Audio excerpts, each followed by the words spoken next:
So that sequence of snakes chasing iguanas from the BBC's Planet Earth 2 is a brilliant illustration of what we love to get from story.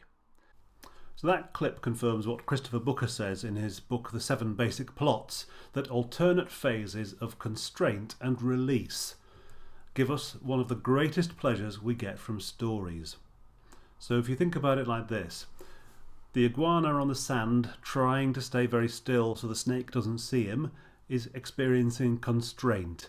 He decides to run. It's a period of release, a release of energy. He's trying to get away.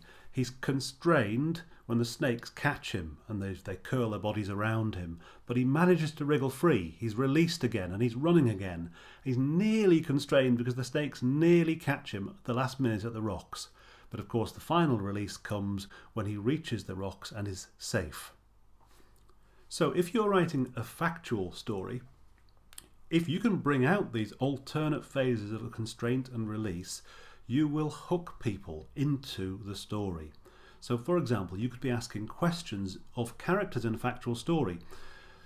What's holding you back? Who's holding you back? What are the rules that are constraining you? How do these restrictions feel? What would it feel like to be free?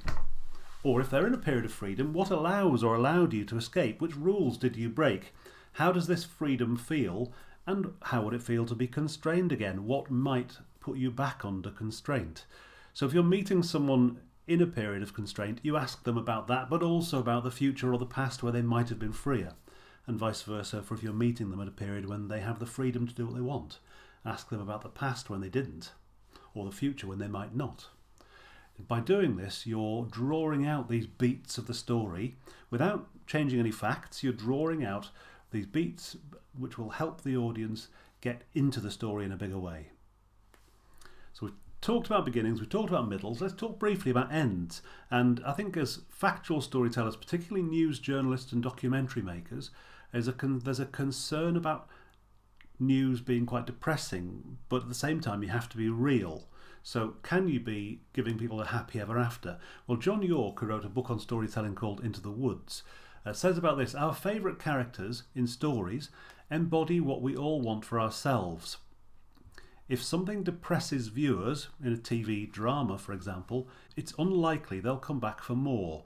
And if that applies to TV drama, it applies also to TV news. So here's your challenge. What can you do whilst remaining factually accurate, but giving people maybe not necessarily a happy ending, but a satisfying ending? So what I suggest from looking at a lot of stories, fictional stories, is there are 3 different kinds of satisfying ends we find in stories. There are others besides, but here are 3.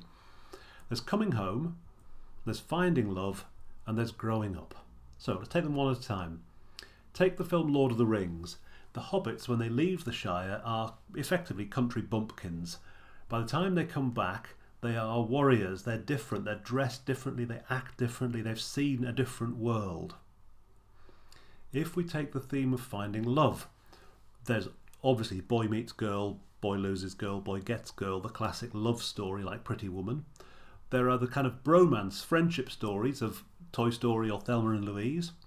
And then there's family love. So in Aliens, Ripley's character rescues a small girl who becomes the child she never had. So there are all different kinds of ways that people can find love and respect. It's not just boy meets girl. And then take growing up. When we meet Luke at the start of Star Wars, he's a frustrated teenager living on a farm. When we meet Harry at the start of Harry Potter, he's a child living in a cupboard under the stairs. By the end of the first film, Luke is a Jedi and Harry is a wizard. So they've both grown up in some significant way by the end of the film. So let's look at satisfying ways to end a story that's a factual story. So if you were to go and look at the theme of coming home, if someone has been on a journey, what does home now mean to your hero?